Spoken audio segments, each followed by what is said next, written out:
तो हेलो बच्चों, स्वागत है आप सभी का आपके अपने अमेजिंग से ऑनलाइन प्लेटफॉर्म उद्देश्य क्लासेस RTGH पर, जहां पर आज की इस क्लास में ये मान सकते हो आप हमारा सबसे इम्पोर्टेंट टॉपिक है प्रिज्म से अपवर्तन। तो ये टॉपिक इम्पोर्टेंट क्यों है वो भी बताऊंगा, क्योंकि इससे जो अपना 2026 का जो एग्ज़ाम था, बोर्ड एग्ज़ाम 2026 का, उसमें क्वेश्चन आया था। आराम से बच्चे क्या कर देते हैं, इसको स्किप कर देते हैं। स्किप इसलिए कर देते हैं क्योंकि वो समझते हैं इसमें से एग्ज़ामिनर पूछेगा क्या, लेकिन मैं बता देता हूँ यहाँ से क्वेश्चन बहुत बढ़िया बन सकते हैं आपके बोर्ड एग्ज़ाम्स के लिए। तो चलिए बिना किसी देरी के अपने टॉपिक को स्टार्ट करते हैं।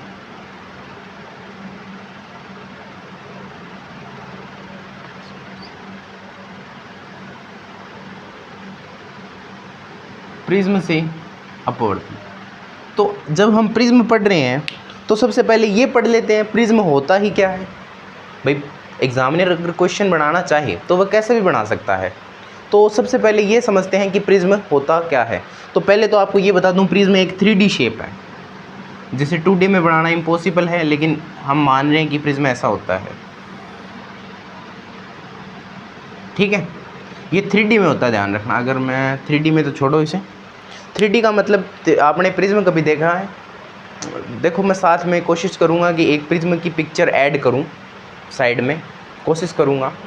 लेकिन चलो अभी तो आप समझ जाओ प्रिज्म होता क्या है। प्रिज्म का मतलब है कि प्रिज्म एक, जैसे ये मान लो दो त्रिभुज जोड़ दिए और फिर उनको साइड से आयताकार भागों से जोड़ा। तो अगर मैं प्रिज्म की क्वालिटी लिखूं तो प्रिज्म बनता कब है? तो प्रिज्म दो शेप से बनता है, एक तो त्रिभुज और एक बनता है आयत से। इन दो प्रकार के आकृति से मिलके ही क्या बनता है? अपना प्रिज्म बनता है। आया समझ में? प्रिज्म कौन कौन सी शेप से बनता है? त्रिभुज और आयत। अच्छा, अब मैं बताता हूँ। तो इस प्रिज्म में त्रिभुज कितने होते हैं? बोले सर जी इसमें 2 त्रिभुज होते हैं। इसमें 2 त्रिभुज होते हैं। और आयत कितने होते हैं? तो 3 आयत होते हैं। 3 आयत होते हैं। आया समझ में? कहने का मतलब आपके ये जो प्रिज्म है, देख लो इसको आराम से। इस प्रिज्म में आपको 2 तो त्रिभुज जैसी शेप मिलेंगी जस्ट सामने, और 3 मिलेंगी आयत जैसी साइड वाले को कवर करने के लिए नीचे। ठीक है, तो वो होता है आपका प्रिज्म। ठीक है, तो अब अपने को समझना है कि इस प्रिज्म से अपवर्तन कैसे होगा। ये प्रिज्म अपवर्तन कैसे करेगा? तो मेरे को बताओ, अपवर्तन के लिए क्या होना चाहिए? अपवर्तन के लिए माध्यम बदलना चाहिए। और आप जानते हो प्रिज्म अपने आप में एक माध्यम है, क्योंकि ये पूरा किससे बना है? ये फुल्ली किससे बना है? ये कांच से बना है। ये कांच से मिलके बना है पूरा। ये मान सकते हो ये 3D ऑब्जेक्ट पूरा कांच से भरा हुआ है। तो चलिए बिना किसी देरी के अपना टॉपिक स्टार्ट करते हैं।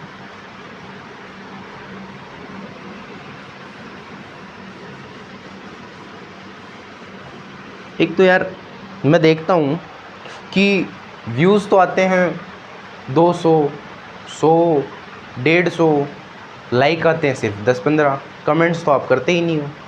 कमेंट्स भी किया करो, डाउट पूछा करो मेरे से। डाउट पूछोगे तभी तो डाउट क्लियर होंगे। ठीक है, और आज मतलब अब तो इतना बेनिफिट हो गया है बच्चों के लिए। जैसे जब मैं 10th क्लास में था ना, तो मुझे पता ही नहीं था इतना कि भाई यूट्यूब पे भी क्लासेस होती हैं, यूट्यूब पे भी इतने अच्छे अच्छे फैकल्टी पढ़ाती हैं। मेरे को पता ही नहीं था। मैं तो सिर्फ वही एक नॉर्मल स्टूडेंट की तरह क्लास में पढ़ता रहता था। फिर भी देखो मेरे 96% है 10th में, और आज के बच्चों के पास सारी सुविधाएं हैं, सारी फैसिलिटीज़ हैं, फिर भी स्कोर नहीं बढ़िया कर पाते। मेरे 96% हैं 10th क्लास में।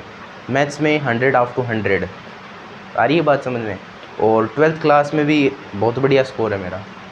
तो मतलब अब आपके लिए इतनी सुविधा है, फिर भी आप स्कोर करते ही नहीं हो। क्या पता क्या हो रहा है। अब देखो प्रिज्म से अपवर्तन पढ़ते हैं। तो पहले ये प्रिज्म अपना, ये प्रिज्म है। देखो इसमें कई चीज़ें मैं मेंशन करता हूँ। जैसे ये प्रिज्म है, तो ये प्रिज्म का कोण है, इसे आप ए बोल दो। ये क्या है? ये है प्रिज्म कोण। देखो मैं आपको पहले ही बता देता हूँ, एक फिल इन द ब्लैंक्स बहुत, यानी एक रिक्त स्थान एक बहुत ज़्यादा इंपॉर्टेंट रिक्त स्थान बना सकता है अगर अगला प्रिज्म से बनाना चाहे वो ये बना सकता है कि प्रिज्म में डैश डैश त्रिभुजाकार तथा डैश डैश आयताकार पृष्ठ होते हैं।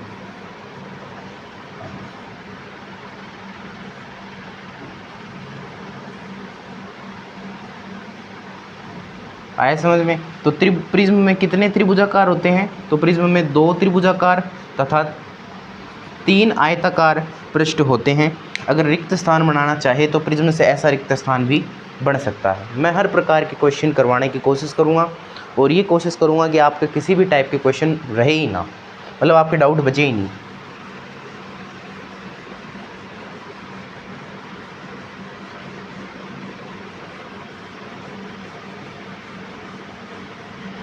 अब देखो हम प्रिज्म से अपवर्तन पढ़ेंगे। तो मेरे को बताओ, मान लो ये एक रे है, ये एक रे ऐसे आ रही है, ठीक है। इसको आप कोई भी नाम दे दो, P Q। अब सब यहाँ चलो क्यों नीचे लिखो, थोड़ा बताऊँगा। यहाँ पहले आप एक नॉर्मल खींचो। नॉर्मल का मतलब क्या है?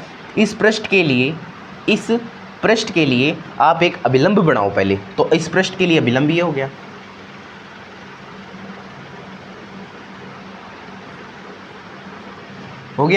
ये इस पृष्ठ के लिए अभिलंब है। तो मेरे को बताओ इस प्रिज्म का माध्यम, मैं ये लिख दूं इधर, ये क्या है? प्रिज्म का माध्यम, प्रिज्म का माध्यम। और बाहर क्या है? बाहर तो सर जी वायु है, बाहर तो वायु है, यानी बाहर तो है वायु और ये आपका प्रिज्म का माध्यम जिसमें ऑटोमेटिक कांच है। तो वायु क्या होती है? बोले वायु विरल होती है। वायु क्या होती है? विरल। अच्छा, प्रिज्म में जब कांच है तो वायु के कंपैरिजन में तो सघन ही है ना। सघन का मतलब वायु के कंपैरिजन में क्या है? डेंसर। आई समझ में? थोड़ा रुको, मैं इतने में मार्कर फिल कर लेता हूँ। तो देखो अब मेरे को बताओ, वायु विरल है और जो आपका प्रिज्म है वो सघन है। तो जब कोई प्रकाश किरण विरल माध्यम से सघन माध्यम की ओर जाती है तो मेरे को बताओ वो अभिलंब की ओर झुकेगी या अभिलंब से दूर हटेगी? बोले सर जी जब कमरे में बहुत सारे लोग होते हैं तो हम सीधे नहीं चल पाते और मतलब अपना रास्ता बदल देते हैं। समझ में आई नहीं मेरी बात? तो कहने का मतलब जब ये प्रकाश किरण विरल से सघन में जाएगी तो अभिलंब के पास आ जाएगी। आई समझ में? तो ये अभिलंब से पास आ गई है, ऐसे चल रही है। अच्छा मेरे को बताओ ये कौन सा एंगल है? बोले अभिलंब के साथ आने वाली किरण जो कोण बनाती है उसे बोलते हैं आपतन कोण, ठीक है। और ये क्या है? अब जाने वाली किरण, ये क्या है? अपवर्तन कोण, ठीक है। अब मेरे को बताओ वापस इस पृष्ठ के लिए, आप इस पृष्ठ के लिए इस बार क्या खींचो? अभिलंब। बोले सर जी ये लो, ये इस पृष्ठ के लिए क्या है? अभिलंब है। अब मेरे को बताओ कि जब प्रकाश किरण, ये जो प्रकाश किरण आ रही है आपकी PQ आ रही है, ये पॉइंट Q है, ध्यान रखना, ये पॉइंट क्या है? Q। तो ये जो प्रकाश किरण आ रही है PQ, वो जैसे ही विरल से सघन में आई तो अभिलंब की ओर झुक गई। अब मेरे को बताओ, अब ये जो आपका अभिलंब है, ये अभिलंब है, अगर ये सघन से विरल में, भाई यहाँ भी तो वायु ही है, यहाँ भी क्या है? वायु। वायु का मतलब विरल माध्यम, वायु का मतलब विरल माध्यम। तो ये क्या करेगी? अब यहाँ से ये जो अभिलंब है इससे दूर हट जाएगी। आई बात समझ में? आई इतनी बात समझ में? यानी ये अभिलंब से दूर हट गई। और ये जो अभिलंब है इसके साथ इसने कौन सा एंगल बनाया है? देखो अब ये कौन सा एंगल बनाएगी? बोली ये जा रही है इसलिए ये एंगल E। एंगल E निर्गत कोण है। E का मतलब होता है इमर्जेंट, ठीक है। इमर्जेंट का मतलब होता है निर्गत, ठीक है। आई का मतलब इंसिडस। ध्यान रखना भाई, हिंदी मीडियम वाले थोड़ी ये जो इंग्लिश की टर्म्स है ध्यान रखा करो वरना दिक्कत आ जाएगी। आई का मतलब इंसिडस, आर का मतलब रिफ्रैक्शन, इसीलिए रिफ्रैक्शन बोल दिया। और ई का मतलब होता है इमर्जेंट। इमर्जेंट का मतलब निर्गत कोण है। आई बात समझ में? अब मैं थोड़ी चीज़ें क्या है, इसको थोड़ा हटा रहा हूँ ताकि थोड़ा मैं अच्छे से आपको थोड़ा क्लियर करूँ कई चीज़ें। यहाँ तक किसी, अच्छा इसको नोटेशन तो देवे अपन, पी क्यू आर एस। अब मेरे को बताओ आने वाली किरण पी क्यू है, क्यू आर क्या है, प्रिज्म के अंदर अपवर्तन, आर एस क्या है, निर्गत किरण। लिख सकते हो ऐसी चीज़ें भाई, आर एस निर्गत हो रही है इसलिए निर्गत किरण बोलेंगे इसको। अब मेरे को एक बात बताओ, ये जो आने वाली प्रकाश किरण थी ये मुड़ गई, मुड़ने, अगर ये सपोज करो प्रिज्म नहीं होता, अगर ये प्रिज्म होता ही नहीं तो ये क्या ऐसे सीधे नहीं जाती ऐसे? बोले हाँ सर जी ये तो सीधे ही जाती। अच्छा अब मेरे को बताओ ये जो निर्गत किरण है ये ऐसे मुड़ी है, ये ऐसे मुड़ गई, अगर ये प्रिज्म नहीं होता तो ये ऐसे ही आती, ऐसे ही आती ना। अच्छा मेरे को बताओ ये किरण को जाना ऐसे सीधा चाहिए था लेकिन ये इतना मुड़ गई, ये इतना मुड़ गई, तो इसे बोलेंगे एंगल डी। इसे क्या बोलेंगे? Angle D. देखो अब सारी चीज़ें क्लियर हो गई हैं। अब मैं नीचे इनको लिखूंगा, लिखूंगा कैसे? देखो ये जो पी क्यू है मैं इधर लिख रहा हूँ किरण पी क्यू, वो क्या है? बोले सर जी ये तो आने वाली किरण है। आने वाली किरण को क्या बोलते हैं? बोले आपतित किरण। क्या बोलते हैं? आपतित किरण। अरे समझ लो टाबरो, देखो बकवास नहीं होनी चाहिए क्लास में। मन बेरो कई क्लास देख रहे हैं, ईमानदारी में कौन देख रहा है? क्यू आर किरण, क्यू आर, क्यू आर क्या है? बोले सर जी ये तो अपवर्तित हुई है ना, ये नहीं, ये कौन सी किरण है? अपवर्तित किरण।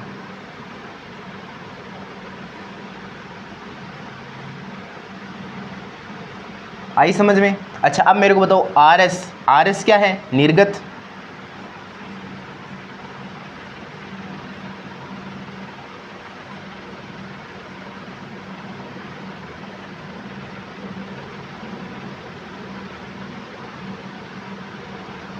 इतने में किसी के कोई डाउट है?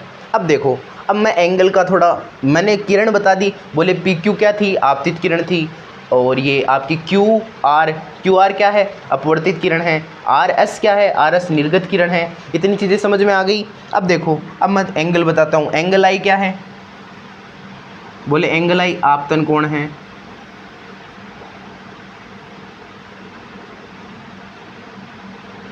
आई का मतलब इंसिडस, आपतन को इंग्लिश में बोलते हैं इंसिडस, थोड़ा ध्यान रखा करो इंग्लिश टर्म्स को। एंगल आर क्या है? अपवर्तन कोण। अपवर्तन, आर का मतलब रिफ्रैक्शन होता है, अपवर्तन को इंग्लिश में रिफ्रैक्शन बोलते हैं, ठीक है। एंगल आर हो गया। उसके बाद में एंगल ई। एंगल ई का मतलब क्या होता है? इमरजेंट। इमरजेंट का मतलब निर्गत कोण।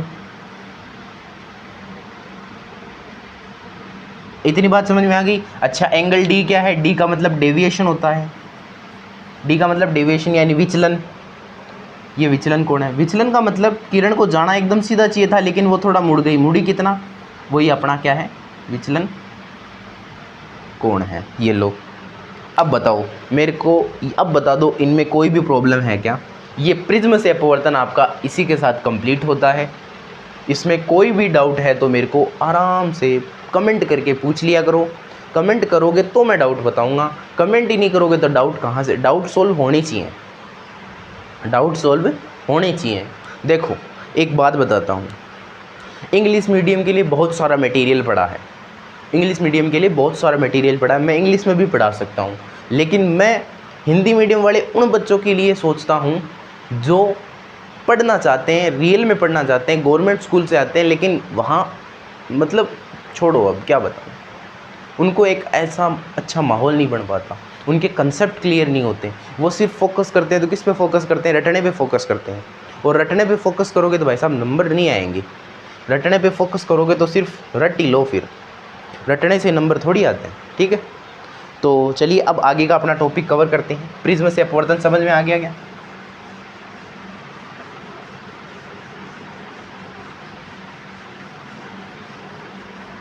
ये चीज़ें जब समझ में आएगी ना तभी आप अच्छे से पढ़ पाओगे।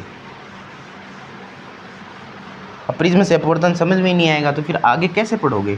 अब हम प्रिज्म से विचलन पढ़ेंगे, प्रिज्म से विक्षेपण,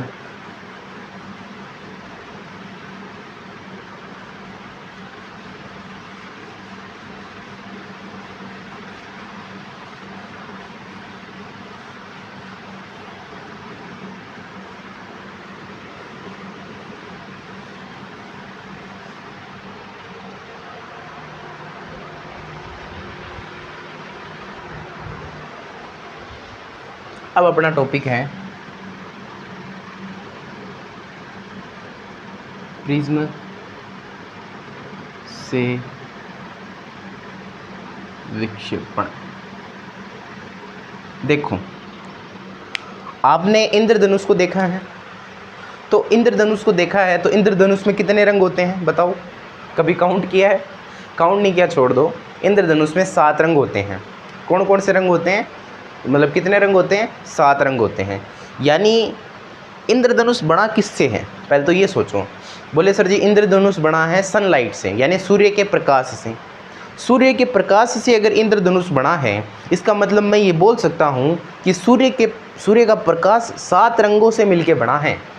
सूर्य का प्रकाश 7 रंगों से मिलकर बना है। यानी इंद्रधनुष में जब हमें 7 रंग दिखाई देते हैं, इसका मतलब सूर्य का प्रकाश भी 7 रंगों से मिलकर बना है। अब डिपेंड करने का मतलब, जब ये जो सूर्य का प्रकाश है, सूर्य के प्रकाश जब अपने 7 रंगों में विभाजित होता है तो उसे हम विक्षेपण बोलते हैं। उसे क्या बोलते हैं हम? विक्षेपण। समझ में आ रही मेरी बात? जब सूर्य का प्रकाश अपने 7 रंगों में विभाजित हो जाता है तो इस घटना को बोलते हैं विक्षेपण। अब ये विक्षेपण हमें किससे पढ़ना है? ये विक्षेपण हमें पढ़ना है प्रिज्म से। अच्छा, प्रिज्म से विक्षेपण कैसे होता है, क्यों होता है, किन किन कारणों पर डिपेंड करता है, वो इस लेक्चर में हम आगे कंटिन्यू करेंगे। ठीक है, तो समझिए। पहले एक प्रिज्म बनाते हैं। ये मान लो आपकी कोई आने वाली प्रकाश किरण है।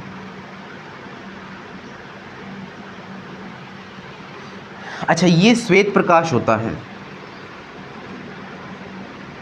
श्वेत प्रकाश का मतलब सूर्य का प्रकाश।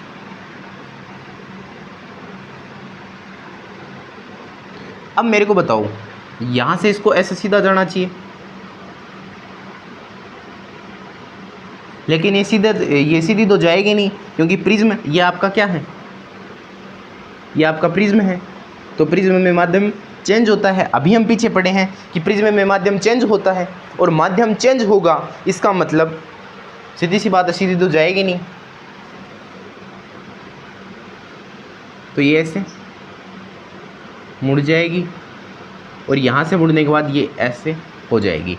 अब देखो, यहाँ से अपना खेला स्टार्ट होता है। खेला कैसे स्टार्ट होता है? क्योंकि आप जानते हो, आपने देखा है, छोटी छोटी घटनाओं में देखा भी होगा कि जो सूर्य का प्रकाश होता है वो 7 रंगों से मिलके बना होता है। 7 रंगों से मिलके बना होता है। इधर देखो, वो 7 रंगों की मैं चर्चा करता हूँ। सूर्य का प्रकाश 7 कलर से, 7 रंग, 7 रंग से मिलके बना होता है। वो 7 रंग कौन कौन से होते हैं? देखो कहाँ लिखे हैं, यहाँ लिखते हैं। वो उनकी याद करने की ट्रिक तो ये है, VIBGYOR,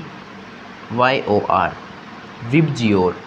ठीक है, विबजियोर ये क्रम है उन रंगों का जो सूर्य के प्रकाश में आपको दिखाई देते हैं। ठीक है, VIBGYOR। अच्छा, एक और बता दूं, इसे स्पेक्ट्रम बोलते हैं। क्या बोलते हैं? स्पेक्ट्रम। ये क्या है? कलर का स्पेक्ट्रम है। स्पेक्ट्रम का मतलब क्या होता है? स्पेक्ट्रम का मतलब है ये जो आपका बैंड है, बैंड का मतलब आपको दिखाई देगा एक कलर का। ऐसे जैसे आपने देखा होगा इंद्रधनुष, तो इंद्रधनुष में एक ऐसे मोटी लाइन सी बन जाती है रंगों की। ठीक है, उस मोटी लाइन को क्या बोलते हैं? बैंड बोलते हैं, स्पेक्ट्रम बोलते हैं। तो ये जो 7 रंग हैं, इसमें कौन कौन से रंग है? जैसे वियोलेट है, ये आपका इंडिगो है, ये आपका ब्लू है, ये ग्रीन है, ये येलो है, ये ऑरेंज है, और ये रेड है। ठीक है, इन 7 रंगों से मिलके क्या बना होता है? आपका श्वेत प्रकाश या सूर्य का प्रकाश। यानी VIBGYOR, violet, indigo, blue, green, yellow, orange, red. ठीक है, वियोलेट का मतलब जामुनी, इंडिका मतलब वो क्या बोल, वियोलेट का मतलब सॉरी बैंगनी, इंडिगो का मतलब जामुनी, ब्लू का मतलब नीला हो गया, ग्रीन का मतलब हरा, येलो का मतलब पीला, ऑरेंज का मतलब नारंगी, और रेड का मतलब लाल। ठीक है, ये 7 कलर से मिलके क्या बना होता है? आपका सूर्य का प्रकाश बना होता है। तो अब यहाँ से ही अपना स्टार्ट होता है। अब देखो, ये जो श्वेत प्रकाश होता है वो आपका 7 कलर से मिलके बना होता है। अब 7 कलर से मिलके बना होता है। तो आपने अगर 9th क्लास में थोड़ा बहुत भी पढ़ा होगा, थोड़ा बहुत भी, कि भाई तरंग दैर्ध्य होता है, तरंग दैर्ध्य क्या होता है, मैं डिस्कस नहीं करूँगा, मैं एक अलग वीडियो ले आऊँगा तरंग दैर्ध्य क्या होता है, इस वीडियो में डिस्कस नहीं करूँगा।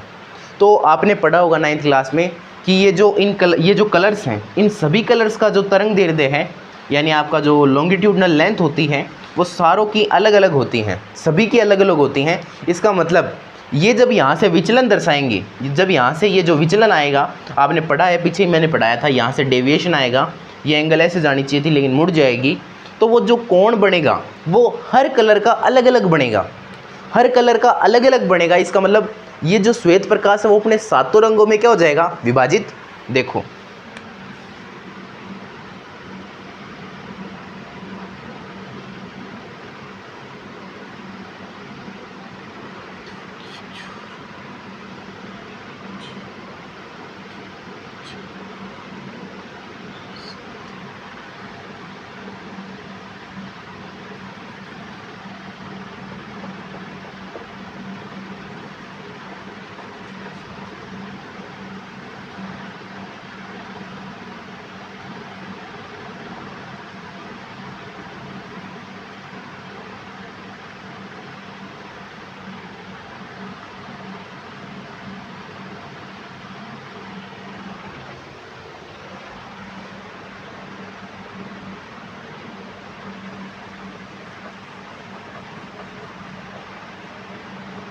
ये देखो, अब ये जो प्रकाश था वो 7 रंगों में क्या हो गया, विभाजित। तो अब मैं आपको एक चीज़ बताता हूँ, सबसे ज़्यादा कौन सा बनता है, ये जो 7 रंग है, 1 2 3 4 5 6 7, ये नीचे सबसे नीचे होता है वियोलेट, फिर इंडिगो, फिर ब्लू, फिर ग्रीन, फिर येलो, फिर ऑरेंज और फिर रेड। यानी कि सबसे ज़्यादा विचलन कौन सा दिखाता है, सबसे ज़्यादा विचलन कौन दिखाता है, बोले सर जी वियोलेट, यानी कि बैंगनी रंग। सबसे ज़्यादा विचलन कौन दिखाता है, ये यहाँ पे थोड़ा वो सिंबल तो बना लो,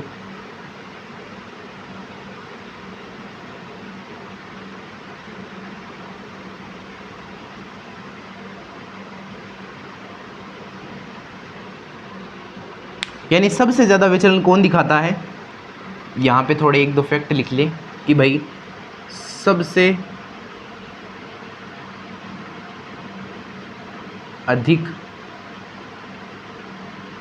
अधिक विचलन, या फिर आप थोड़ा कम समझ में आया जिसके वो लिख लो झुकाव। सबसे अधिक झुकाव या सबसे अधिक विचलन कौन सा कलर दिखाता है, बोले सर जी बैंगनी रंग, यानी कि वियोलेट, बैंगनी कलर का। अच्छा, सबसे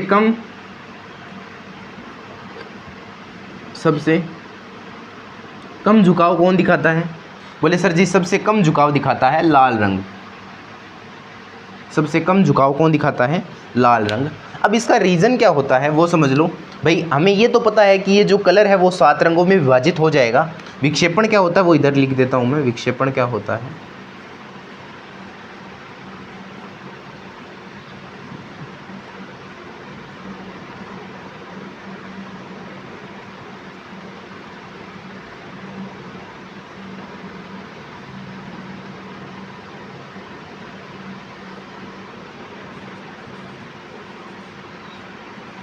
प्रिज्म से अपवर्तन के कारण सूर्य का प्रकाश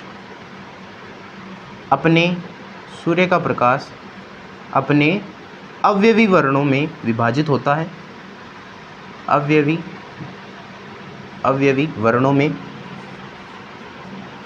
यानी अवयवी कलर्स बोलते तो आप, अवयवी कलर या वर्णों में विभाजित होता है।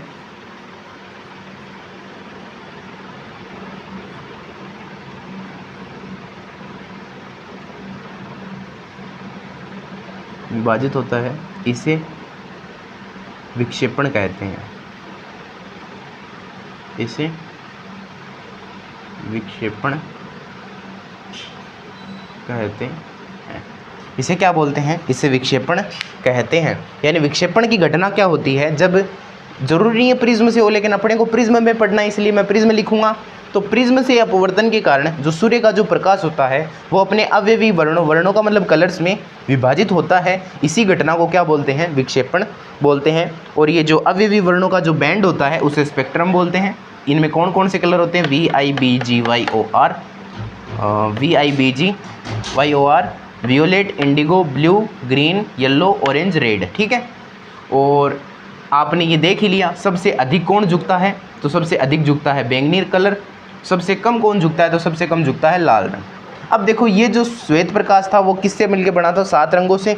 इस पे न्यूटन ने एक एक्सपेरिमेंट किया। न्यूटन ने क्या एक्सपेरिमेंट किया? बोले न्यूटन ने एक्सपेरिमेंट ये किया कि ये जो श्वेत प्रकाश था जो 7 रंगों में टूट गया। यहाँ पे देखो शुरुआत में किसी को नहीं पता था ये श्वेत प्रकाश होता है, लेकिन यहाँ पे देखो हुआ क्या, देखो मैं बताता हूँ। यहाँ पे एक बार मैं सूर्य का प्रकाश लिखता हूँ। यहाँ पे क्या लिखता हूँ? सूर्य का प्रकाश लिखता हूँ। मैंने एक बार सूर्य का प्रकाश लिखा है।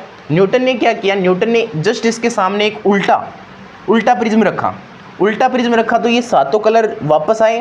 वापस आने से इनमें डेविएशन हुआ यानी विचलन हुआ, और वापस क्या हुआ? एक सीधी रेखा में निकल गए। और जो सीधी रेखा बनी थी वो कैसी थी? वो श्वेत प्रकाश था। ठीक है, तो मैं 5 मिनट में आपको न्यूटन का एक्सपेरिमेंट और समझा देता हूँ।